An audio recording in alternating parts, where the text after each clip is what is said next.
Welcome, ladies and gentlemen, and thank you for joining us today for our inaugural Chamber Connect series. Chamber Connect is a series of webinars focused on bringing us together to highlight creative solutions that we can adopt to further add value to the Chamber network.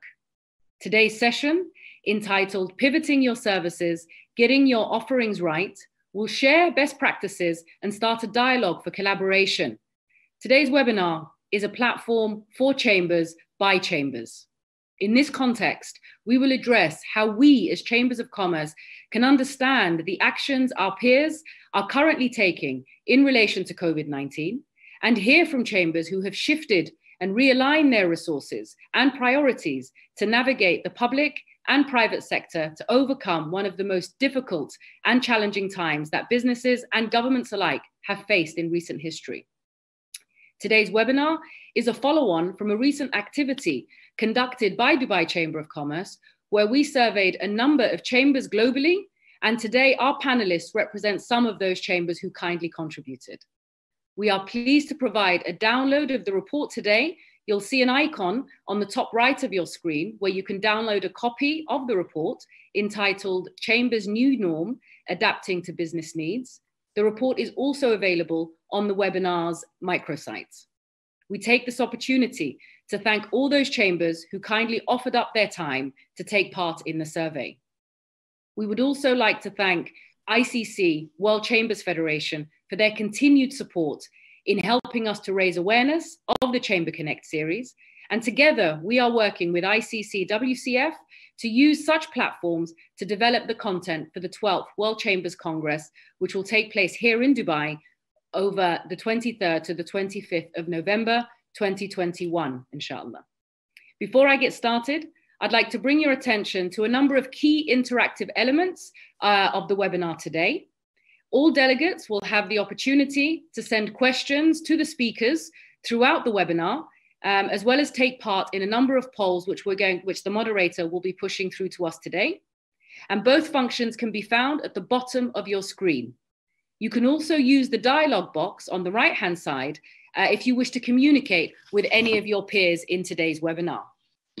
I would now like to introduce His Excellency Hamad Bouamim, Chairman of ICC World Chambers Federation and President and CEO of Dubai Chamber of Commerce and Industry, for his welcome remarks. Over to you, Your Excellency.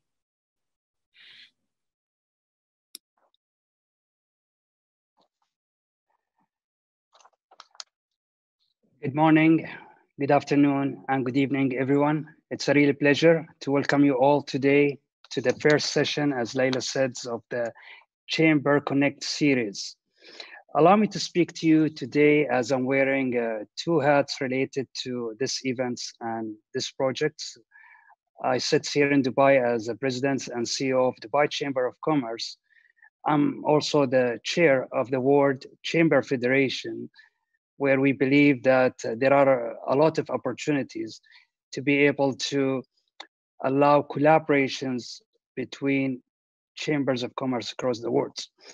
And actually, this is one of the main objectives of the work that we've been conducting in this specific project and our series today. It's really, we are putting together a new channel of collaborations and knowledge sharing and constructive dialogues between chambers. Of course, like many businesses, COVID-19 impacted chambers of commerce with the new challenges that we never seen before. And we believe that there are a lot of things to learn from this.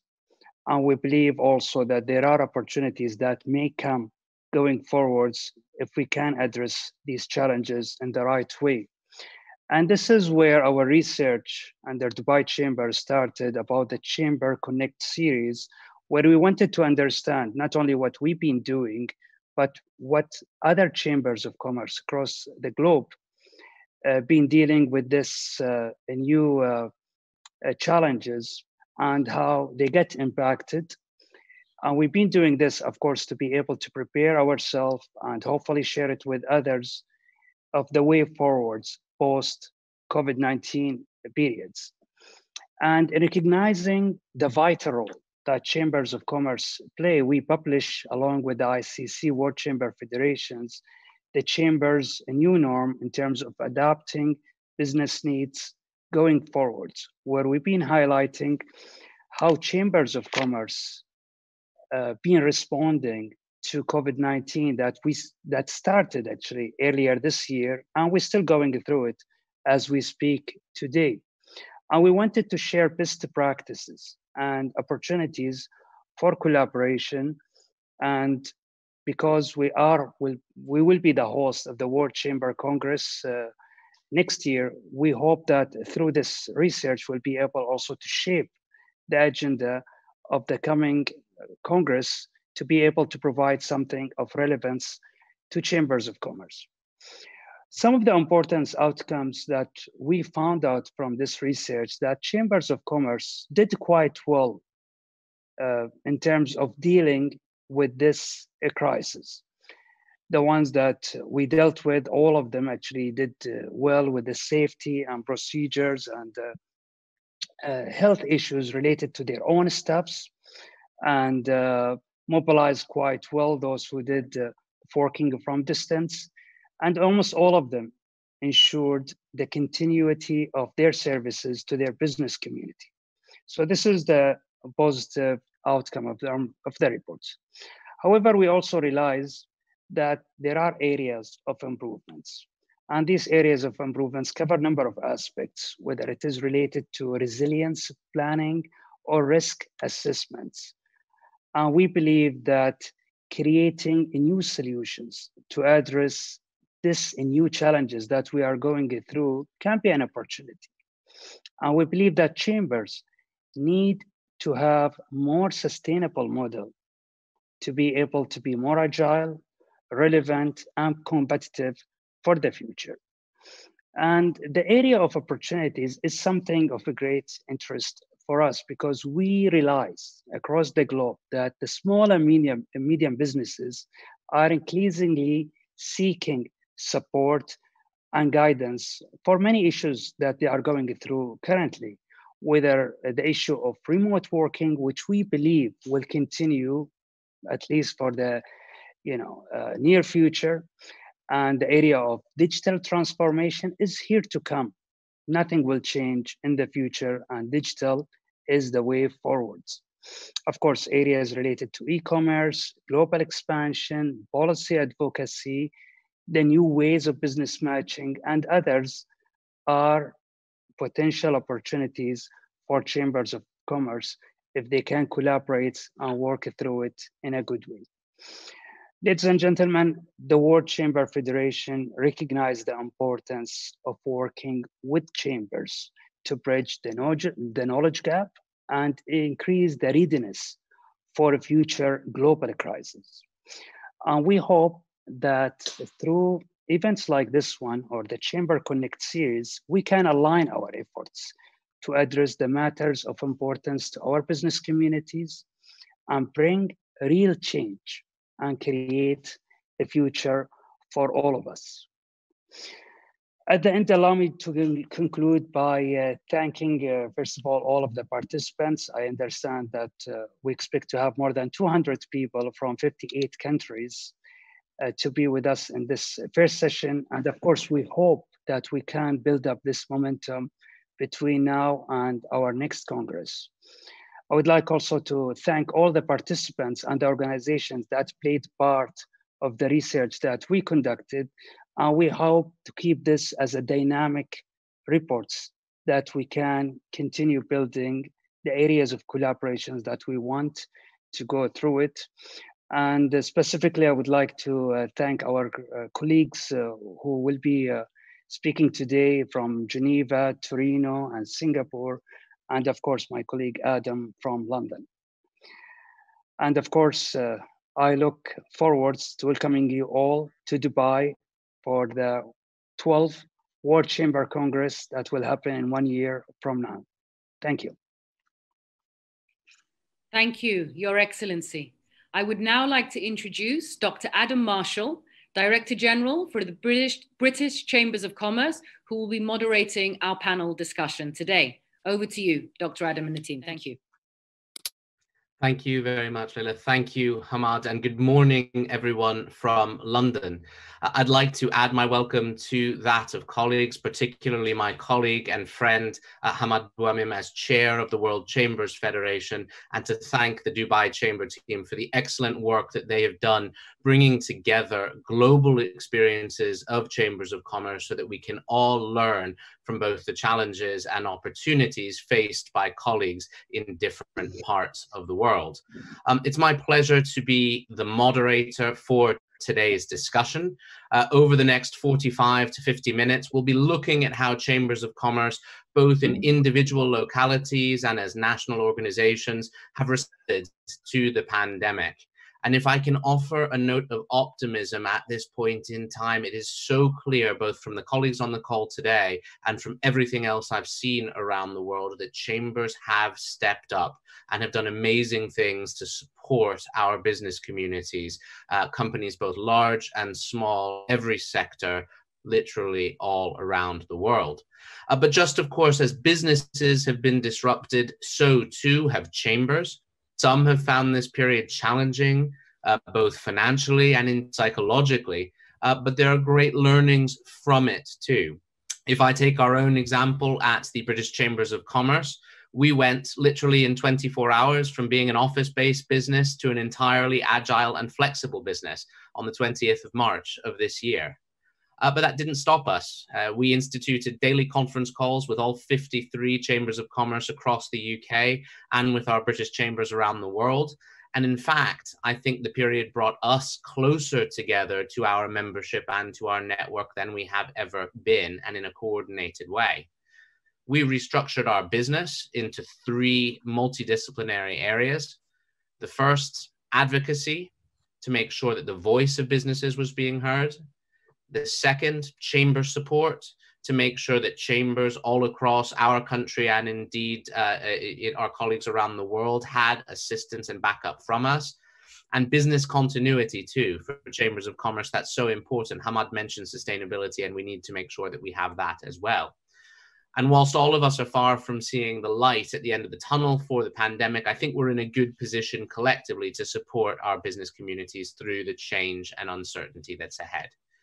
So what I'd like to do now is to invite our 3 expert speakers to say a couple of words about what they have done in their chambers, to give us literally a 2-minute or 3-minute elevator pitch of the key steps they've taken to shift their services through this period, then get into a number of questions. And I hope, members of the audience, that you are ready, because we have some poll questions for you as well that was mentioned that we'll come to a little bit later on. So your active participation and active submission of questions through the platform today will make this event hugely, hugely dynamic. So without further ado, ladies and gentlemen, let me just first of all name our 3 speakers and then come to our first one. We have Laito Chung of the Singapore Business Federation. Now, Laito, I'm going to ask you to speak first in just a moment. We have Vincent Subilia, who runs the Geneva Chamber of Commerce, Industry and Services. And we have Guido Cerato, who is from the Chamber of Commerce and Industry of Torino in Italy. Ladies and gentlemen, you have a fantastic panel for this morning. What I'd like to do then is begin, Laito, with yourself in Singapore. Good afternoon. Good afternoon. Yeah, it is really wonderful to see all of you smiling. And even though I don't see the rest of the attendees on this call, I wish all of you good morning and good afternoon and good evening too. Yes, thank you very much to Dubai Chamber for inviting me to speak on behalf of the Singapore Business Federation. We are very honored and privileged to be given this opportunity to share with the chamber community internationally what we have done in Singapore. So just a quick few points to to share with everyone what we do in the Singapore Business Federation first. We are the apex chamber in Singapore, and our mission is to champion the business interests in Singapore and internationally, and to act as the bridge between the businesses and the government. And our vision is to promote the growth and vibrancy of the Singapore business community. Well, how do we do this? Well, there are 4 key strategic pillars that directs our work. Firstly, we are the bridge between the Singapore business community and the government. And secondly, we help our members go global and build bilateral, regional, and multilateral relationships. And thirdly, we help our members expand and build new capabilities so they can be future ready. Fourthly, we have a social impact arm called the Singapore Business Federation Foundation, and we also work with the Global Compact Network Singapore to help companies do good and do well with the sustainable developing goals in mind. So certainly during this period, the pandemic period, we have had, like what Adam has shared in the British Chamber of Commerce, we've had to overnight change our structure, overnight rethink our events, overnight rethink how we do our work. So basically in the 3 areas of people, processes, and even policies, or even in our products and services, or 4 areas actually, how did we have to change overnight? So quite a lot to share, or hopefully I can say more during the session today. Happy to answer any of your questions. And okay, Adam, back to you. Laito, that's fantastic. Thank you very much indeed. Good morning, Vincent in Geneva. Can I come to you next? Sure, it was great pleasure. Thank you, Adam. Thank you, Your Excellency, for having me with you. It's a pleasure and a true honor to address a few words to this landmark digital audience across the globe. And I'd like first to praise this most valuable initiative by our friends from the Dubai Chamber. Thank you, Hamad. Thank you, Leila. Again, as a Director General of the Geneva Chamber of Commerce and also as a member of the General Council of the World Chambers Federation, I'm delighted to share a few words about the way the Geneva Chamber, who's been advocating the business community for over 155 years, has been navigating this new norm and adjusting its business model, and therefore to share what is the business support organization perspective. As Adam rightly mentioned, I believe that on top of the unprecedented challenges that we have all faced, there are some unrivaled opportunities at the end of the tunnel where the light stands. And as we all appreciate, this period that we are going through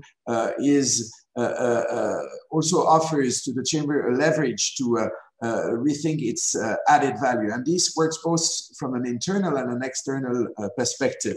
Let me give you a few words about what we have tried to achieve here in Geneva. First and foremost, I believe that the challenges were of internal nature. And what we had to do, and this is my role as CEO of the Chamber, and we're a small SME here, but I still have 30 highly trusted and engaged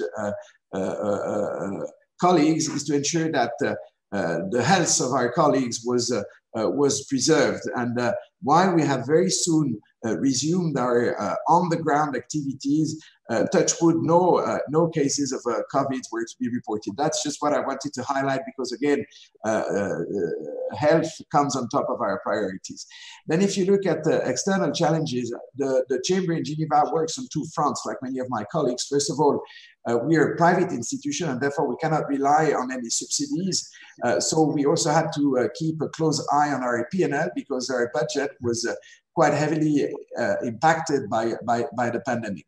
From a macro perspective, we advocate the business needs, and I think here in Switzerland, we've very humbly played a decisive role, because we were the link between the private sector, the business the corporate community, if you wish, and the authorities to ensure that all appropriate measures could be properly enacted and implemented. And there we've battled very fiercely to ensure that eventually we get all the necessary actions being implemented. That was more on the macro front. From a micro perspective, again, we have broadened the scope of our services to ensure that we could respond in a timely and relevant manner to the needs of our 2,500 corporate members. And that included creating a specifically designated unit dealing with all COVID-related issues. We, of course, like many of you, had a specific hotline, if I may put it this way, but we went further down the road. We really had a dedicated team assisting companies, including on the ground, to ensure that they could face the pandemic, resume their activities, even go through any type of necessary testing and tracing of their employees to ensure, by the way, and this is the core role of the Chamber of Commerce, that business could be run as smoothly and dynamically as possible. And if there is one lesson that I want to learn from this, is eventually at the end of the day, what we have tried very modestly again to showcase here is that that resiliency and agility are the key pillars, not only of the business that we are supporting, but also of business support organizations like a chamber. And I guess that once we will look back at these dire times, we will measure that chambers have gained in terms of visibility, credibility, and legitimacy. And also in terms, and I will finish here, Adam, in terms, as we all appreciate, of innovation. My goal here in Geneva, and I think this is a common perspective which is shared, is truly to shift towards a 4.0 chamber. And the COVID has been and still is an accelerator in that respect. Just to name one example, we decided to hold our AGM virtually at that time, for the first time in 155 years of history, but we wanted that this be held very securely, and therefore we based the General Assembly on the blockchain technology to ensure that all votes could be secured. That's only one example among many of how chambers have adapted, adjusted to ensure that they could render the services that are expected from the business community.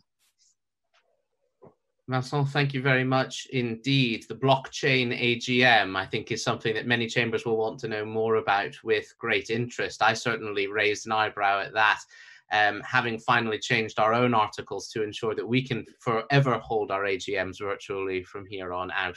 Not an easy process. But I want to come on to our final initial speaker and then get into the questions if I can. Guido, buongiorno Torino, over to you for our last introductory speech. Okay, thank you very much. Good morning, good afternoon, good evening to everybody, and thank you, really thank you very much for the opportunity to participate to this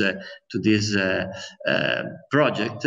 And on behalf of my Chamber of Commerce, I really thank all the organization to be part and active part of this project. And I think it's very important in this particular moment we all are still living.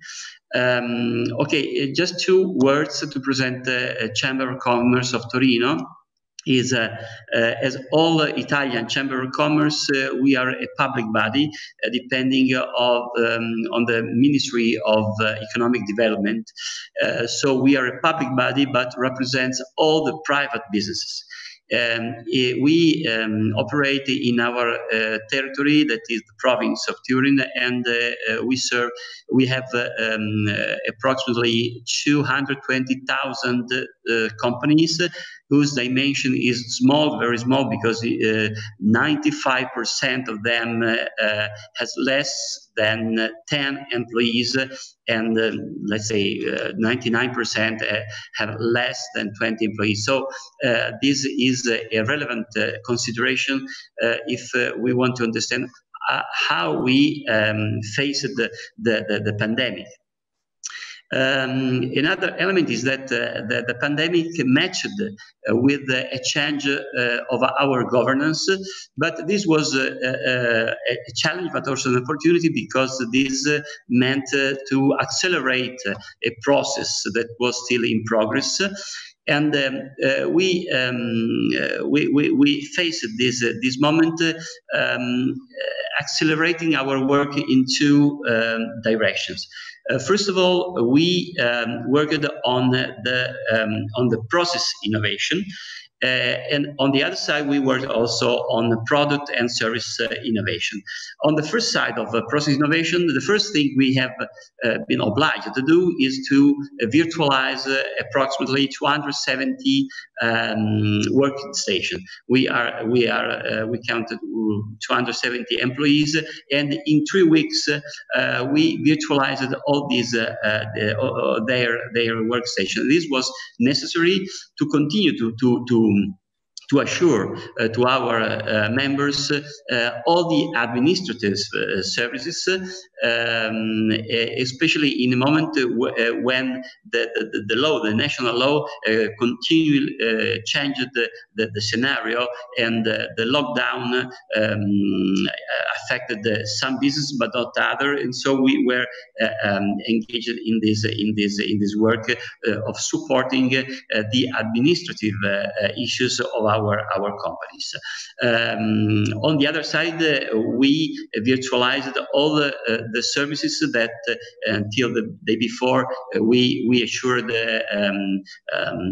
physically. I'm referring to info desks. I refer to assessment, digital assessment, business assessment, and so on. On the side of product and service innovation, we stressed the two issues: the digitalization support and internationalization support. We believe that these are the two keys for helping companies, for helping SMEs to navigate this pandemic and this new normal. And I think in this case, it's fundamental in an initiative like this one, because it's fundamental that we, as Chamber of Commerce, private or public, it doesn't matter, but we empower our networking, our international networking, because I really believe that one of the main assets of our Chamber of Commerce is the networking capability that we can give to our members, and it's very important in this moment, especially in this moment. So this is some flashes on how the pandemic affected our vision, our strategies, and our value proposition. Also because, on the other hand, we started to think together with our other institutions of the territory and the other territories. We started to think to change our focus from vertical to horizontal project. We think Chamber of Commerce, like on-top institution, on-top I mean independently from the sectors of our companies, must try to develop a platform, logical and technological platform, horizontal platform, in a way that other stakeholders, like a trade association, for instance, can verticalize on this horizontal platform some specific services for their members. So this just a few flashes to say how our Chamber of Commerce faced the pandemic, and how it started to work with a new governance to help in a more effective way our members. Guido, thank you very much indeed. And I think that distinction between process innovation and product innovation is so important for all chambers as they look at updating their offering. There's so much that we do well that we could do better by improving the process, but of course we have to innovate as well at the same time. One thing I wanted to come on to is one of the questions that we have for today. And for our colleagues in Dubai Chamber, if they could prepare poll number 2, that would be very helpful indeed. What we are attempting to do here at the moment as chambers is to navigate this new norm. But as several of you mentioned in your opening remarks, we have to do this not just with what's right for the chamber, but with what's right for our members as well. Just in a word, or maybe perhaps 2 or 3 examples, what do your members tell you are the priority services at the moment? Priority services for your members right now. Laito, can I come to you first on that, please, just quickly? Sure. Yes, Adam, thank you for directing the question to me. I must say that in the past 6 months or so, as part of our advocacy work, we and part of the outreach and hearing from our members, we conducted, never in our history, we conducted 5 surveys and 4 polls. So to hear from our members what they need for us to continue to do for them, or what are their challenges. So and almost unanimously, all of the surveys and polls showed that the members need help with manpower and skills, job redesign, employee upskilling. That's one bucket. And the next bucket is digitalization or digital transformation. And the third bucket is business survival, managing costs and cash flow. So those are the feedback that our members have given to us. Great. And they require assistance for the next 12 months, right? And and when we ask them what are the kinds of services that they will need from us in order to support them in those 3 different areas, they mentioned that capability development workshops type of activity would be one type of activity they would like us to look at, and continued briefings on government regulations, policies, and advisories. Thirdly, advocacy, to continue to help them to voice to the government the important issues that they face. Right. Yeah. Like there's a lot there. Your members clearly want quite a few things out of the Singapore Business Federation, understandably. But you mentioned 3 things at the beginning, which I really resonate, and I think will be hugely important for all of us. It's help with human capital, getting people ready to deal with this new world. You mentioned cash, which I think for every business everywhere over the next 18 months is going to be a massive issue. But you also mentioned digital transformation and digital capital. And we have done, ladies and gentlemen, the first of our poll questions today. And we asked, how dependent has your chamber become on the use of technology over the past few months?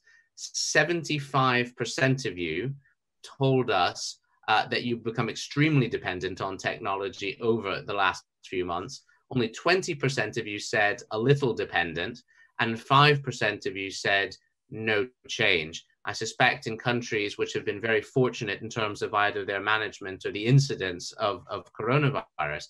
But it demonstrates there that in our chamber businesses, that digital transformation has been severe and serious, but also for all of the member businesses as well, we have the same thing. Hamad, Vincent, Guido, can I come to you on this digital transformation, which Laito has mentioned? Has it also been a priority for your members? Perhaps I could come to Hamad first.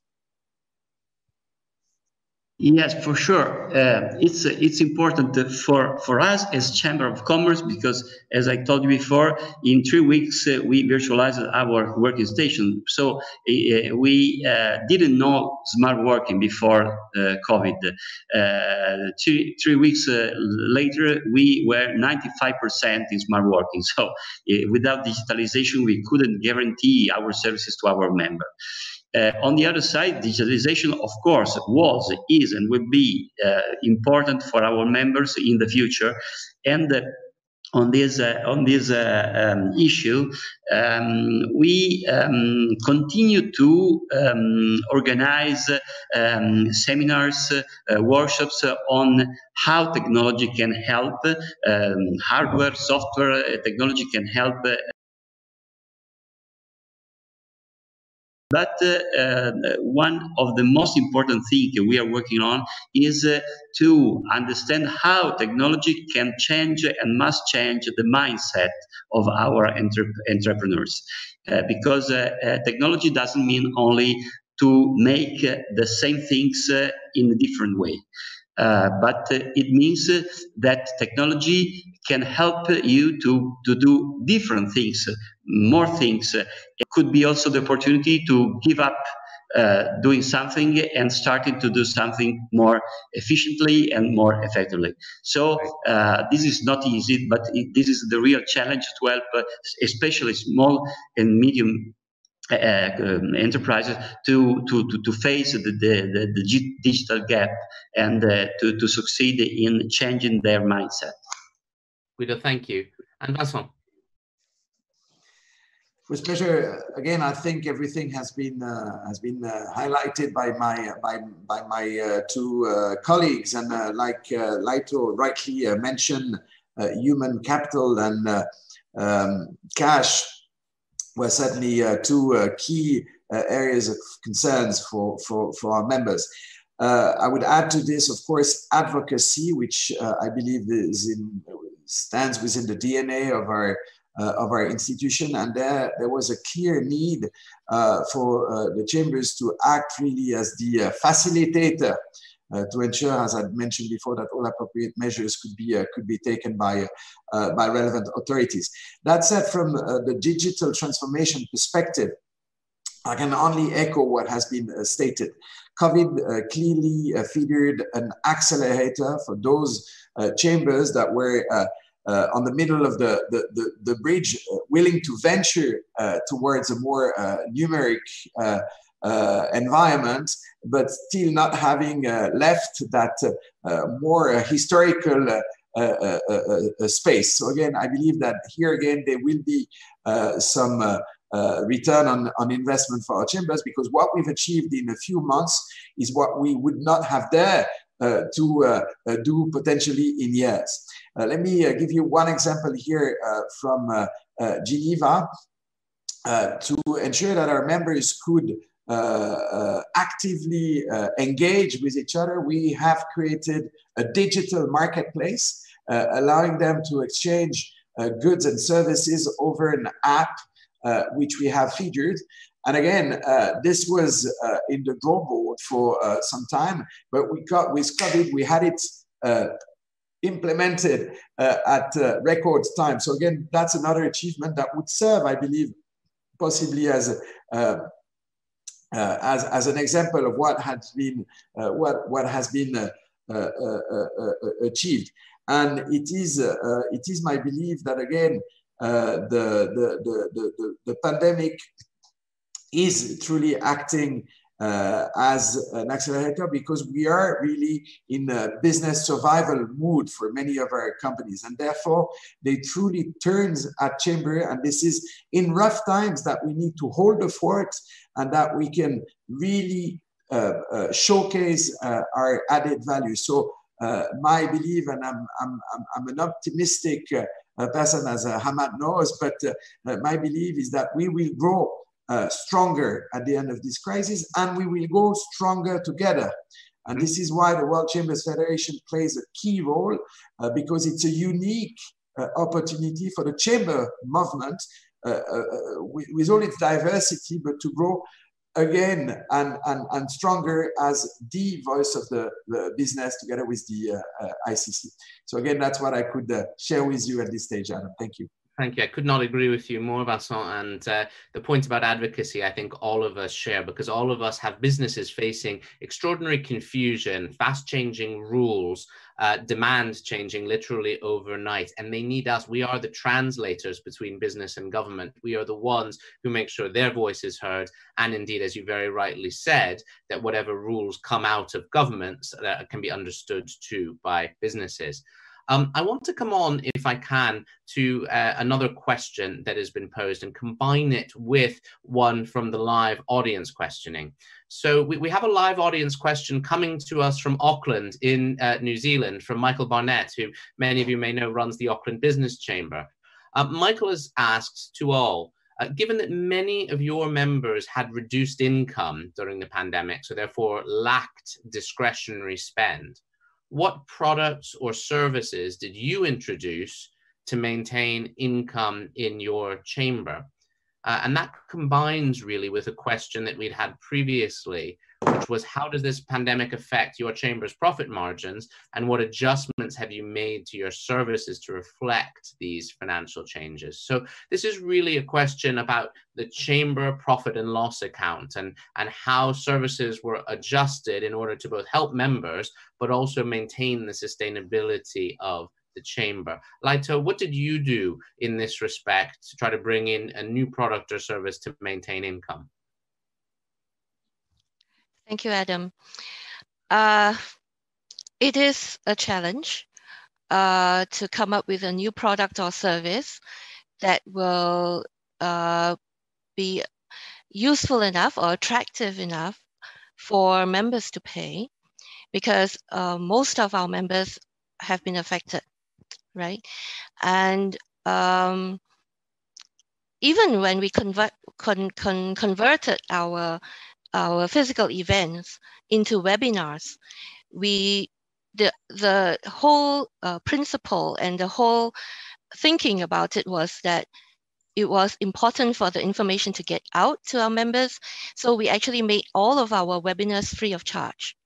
So there was no charging for many of our activities. So hence, yes, so how could we then introduce a service or product that could continue to help us to continue to maintain our income stream?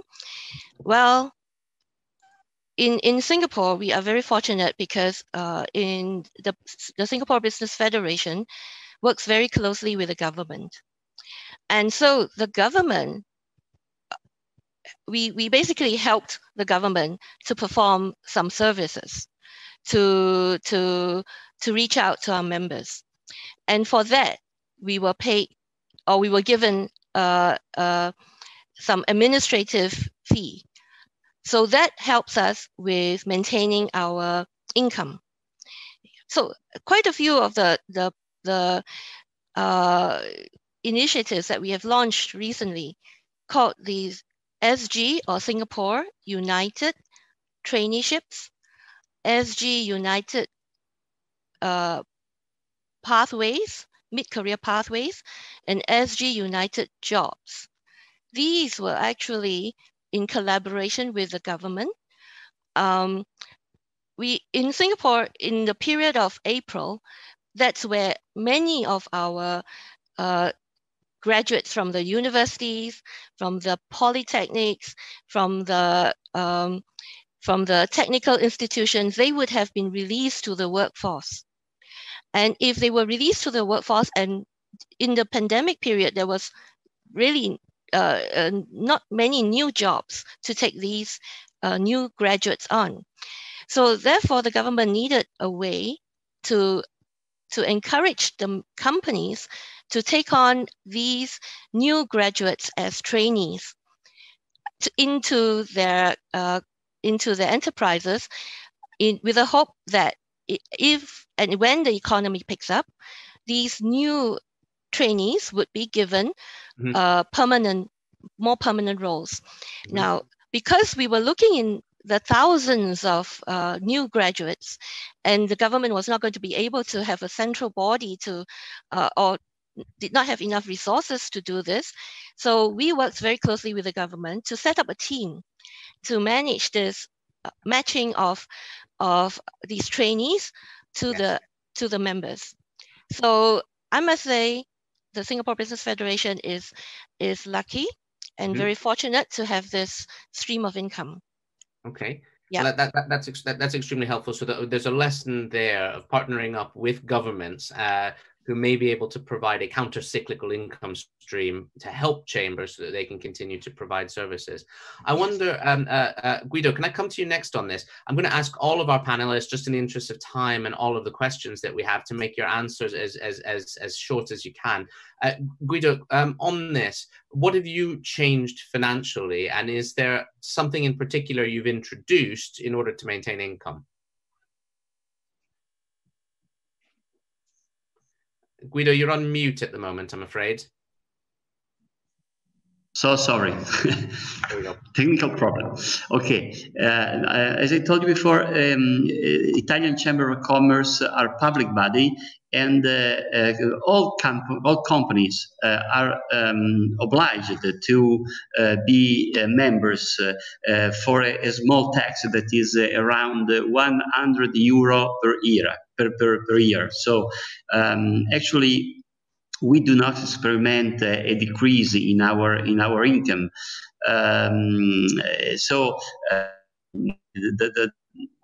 The amount of our tax is so low that we don't think that we will have a decrease of our income. Maybe we will have some difficulty to cash it, but that's another problem. The problem is another one, that in this moment we have a wider range of members that need to be helped. So we must be more efficient, because we cannot think to multiply by 10, by 20, by 30 our effort with the employee we have, to give services to all the people and all the members that need help for the pandemic. So we are making a big effort to rethink our services. But I already told you before, we are facing systemic project more than individual project, information project, technological project, in a way to help a bigger number of company at the same time. But to be honest, we didn't experience a decrease of our income for this month. Okay. That's one interesting lesson from the public law chambers of commerce, I think, around the world, who have got that stability of income. My hope is that sustains into coming years. I think one of the worries that all of us must have, whether we are private law or public law chambers of commerce, is of course the fact that many businesses that are fantastic businesses in normal times may not make it through the pandemic itself, and we have fewer businesses around. But of course, that's also a moment in time when new ones begin. So we will have a mixture of both loss and business birth as well. Vincent, can I come to you briefly on this point about financial changes and what you've had to do in terms of services in order to deal with some of those financial changes? Well, Adam, challenging times indeed from a private sector law chamber. Again, my role together with my board is to ensure not only the viability of our chamber, but its sustainability. So we keep a very close eye on our figures. What I can share with you is that indeed we were, as most of the chambers, quite severely impacted with the magnitude of the crisis, and still are, because a large stream of our revenues derive from export-related documentation. If you look, for instance, at ATA Carnet that were invented here in Geneva, and that serves the temporary export of goods, and therefore goes with all types of event-related initiatives, we came almost to a standstill in that respect. Luckily enough, what we are witnessing nowadays is that the volume of trade, including from an ATA Carnet perspective, is picking up, and this is due to our friends from Asia, where the pandemic, at least in certain jurisdictions, seems to be under control. So again, a very cyclical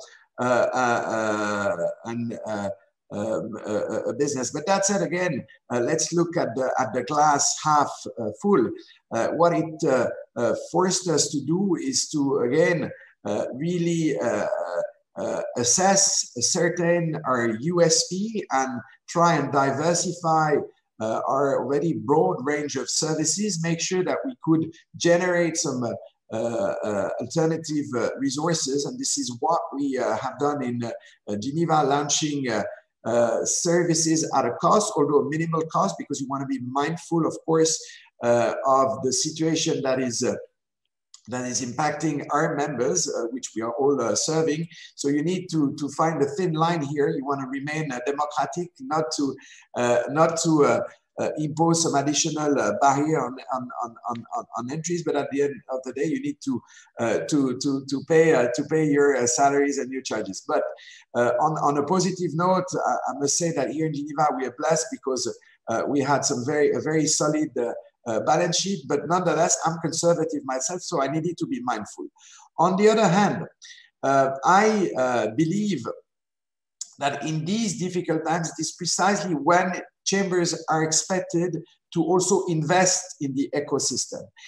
So we've taken a bit of a Keynesian approach and launched a very modest Marshall Plan, if I may, Adam, by injecting monies, by highlighting what entrepreneurs do and do for the benefit of the community. And therefore, we've initiated a very broad campaign reminding to the Main Street, to the public opinion, that companies were the center stage of value creation, and that it was in the best interest of us all to support companies, including locally. There's also a sustainability lessons to be learned from the crisis in terms of the proximity factor. So support our business is, at the end of the day, supporting the creation of value and therefore eventually supporting chambers. So we've ventured into this. And what I can share with you so far, and I know my colleague who's in charge of our members is also online, is that actually, if we look at the figures, not only financially, but some of the KPIs that we've implemented, number of members, number of what we call partners that are sponsors of the chamber, they have increased. They have increased. And I guess that's the best testimonial of the added value of our institutions in these most difficult times. Two lessons there. One, responsive services get a reaction and a response in terms of membership and income, which is fantastic. And the other lesson there as well is, whilst we're all minding the profit and loss account and doing our best to make sure the chamber is sustainable, there is also a moment for investment, as you rightly said. I think about it in my own chamber's context, where we've taken the opportunity to launch new trade services alongside those that we already had, thinking that now was the time to bring in additional services, because of course we've all seen the loss of international trade volume and activity. So new services might be one way to compensate for that. What I'd like to do now, if I may, is I'll bring in another question, but first I would like for the team at Dubai Chamber, if possible, to bring in poll number 5. Poll number 5 looks towards the future.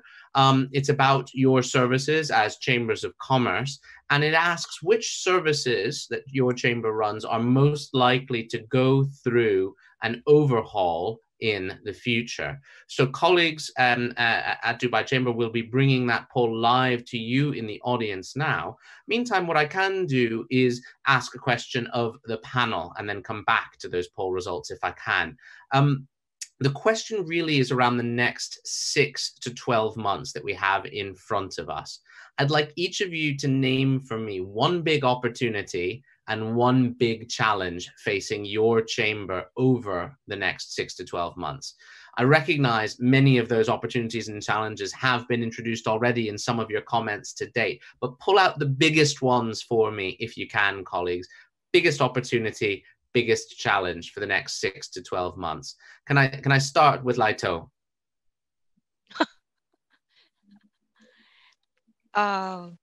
Yeah, I would say that there are many challenges and there are many opportunities. I think the opportunity that we see is to work more closely as a chamber community together with the other associations. Well, in Singapore, we have many types of such bodies, right? The chambers as well as the trade associations. The Singapore Business Federation works with all of them in the community. So we actually started this this program called the RISE program. It's called Rising in Support of Enterprises, with about 10 of these chambers. And the idea is that we want to help them get some income. What we did was SBF put together a 2.5 million pool of fund, and the government contributed, for every dollar that we put in, the government contributed $2. So this $2.5 million fund, we started to allow our members to tap on this fund to participate in the group's activities, especially the activities in terms of whether it's capability training courses or workshops, any activity which is a paid activity. And they can, the members within SBF can participate in our members can participate in any of our partners programs in the next 1.5 years. And so we are actually doing good for our chamber community. That's great. Yes. So this opportunity really is in working collectively as business associations and as a business community more so than before. Yes. Guido, can I come to you next, please? And one big opportunity or one big challenge for us. I'm just mindful of the time, ladies and gentlemen, because we're coming close to the end of our time. Very, very shortly. I think that in this moment we have a great opportunity to increase our visibility, especially from the promotion side of our services, because we are very known for our administrative services, but we have a development, territorial development soul and promotional soul that is not so visible. So in this moment, we have this great opportunity to give more, to be more effective in our promotional services. And this means that we have the opportunity to be more visible to all our members. But we have a challenge, and is connected to the opportunity, that is that we have to work very hard to change, to adopt our organization, our mindset, our culture, and also our organization to be prepared to face this opportunity. So there's a psychological change that we need to undergo as well in order to deal with uncertainty. Very much so. And dernier mot, Vincent, is to you. Biggest challenge or biggest opportunity you see in Geneva over the next 6 to 12 months. Well, thank you, Adam. I think the biggest challenge that we have, but I'm sure that and I trust that the crisis will help us in that respect, is to remain relevant in what we achieve for the sake of business on a daily basis. The challenge is also to ensure that we can adapt and adjust our business, and in particular in terms of events, because at the end of the day, it is within our genetic code within chambers to have businesses coming together. And we all appreciate how delighted we are to see all the faces through screens. But eventually, humans are all social animals, if I may put it.